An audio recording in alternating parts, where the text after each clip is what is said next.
বেগুন অনেকেরই অ্যালার্জির কারণ, আবার অনেকের ক্ষেত্রেই বেগুন কিন্তু ভীষণ পছন্দের। সে যে পদই তুমি রান্না করে দাও না কেন, আজকে সেই জন্য বানিয়ে নিয়েছিলাম আচারি বেগুন। একদম বেশি কিচ্ছু লাগে না, ঘরোয়া উপকরণ দিয়েই বানানো যায়। তবে এক থালা ভাত খাবার হবে এইটুকুনি কথা দিতে পারি।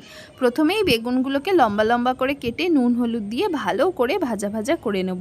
বেশ ভাজা ভাজা হয়ে যাওয়ার পর আলতো হাতে বেগুনগুলোকে তুলে রাখবো। তারপরে যে তেলটা থাকবে, সর্ষের তেলেই আমি পুরো রান্নাটা করেছিলাম, তাতে খেতে অনেক বেশি টেস্টি হয়। সেই তেলের মধ্যে পেঁয়াজ কুচি দিয়ে নেব, বেশ অনেকটা পেঁয়াজ কুচি ভাজা ভাজা করে নেব। আর যতক্ষণ পেঁয়াজটা ভাজা হচ্ছে ততক্ষণে আমরা আরেকটা পেস্ট তৈরি করে নেব। একটা বাটির মধ্যে হাফ বাটি মতন টক দই নিয়েছি, তার মধ্যে হলুদ গুঁড়ো, জিরের গুঁড়ো, নুন, শুকনো লঙ্কার গুঁড়ো, কাশ্মীরি লঙ্কার গুঁড়ো, গরম মশলা আর আচার। এটা পাঁচমিশালি আচার নিয়েছি। আর স্বাদের জন্য নিয়েছিলাম 1 চামচ চিনি আর সর্ষের তেল দিয়ে ভালো করে এটাকে মিক্সড করে নেব। একদম মিহি করে, মানে একদম পুরো মিক্সড হয়ে যাবার পর এটাকে ভাজা পেঁয়াজের মধ্যে দিয়ে আবারও ভালো করে কিছুক্ষণ কষিয়ে নেব।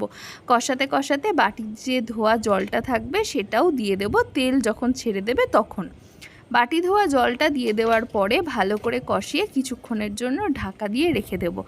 আর 10 মিনিট পর ঢাকনা তুলে তার মধ্যে কিছু চেরা কাঁচা পাকা লঙ্কা দিয়ে ভেজে রাখা বেগুনগুলোকে একসঙ্গে দিয়ে নাড়াচাড়া করে নেব। এখানে কিন্তু বেশিক্ষণ বেগুনগুলোকে রাখার কোনো রকমের দরকার নেই। তো তেলটা ছেড়ে আসলেই গ্যাস অফ করে দেবো। আর তৈরি একদম স্বাদের দুর্ধর্ষ খেতে আচারি বেগুন। এটা কিন্তু ঝালঝাল আর টক রেসিপি। যারা এটা এখনও ট্রাই করোনি তারা কিন্তু অবশ্যই ট্রাই করো। আর আমাকে কিন্তু কমেন্ট করতে ভুলো না যে তোমাদের এই রেসিপিটা কেমন লেগেছে।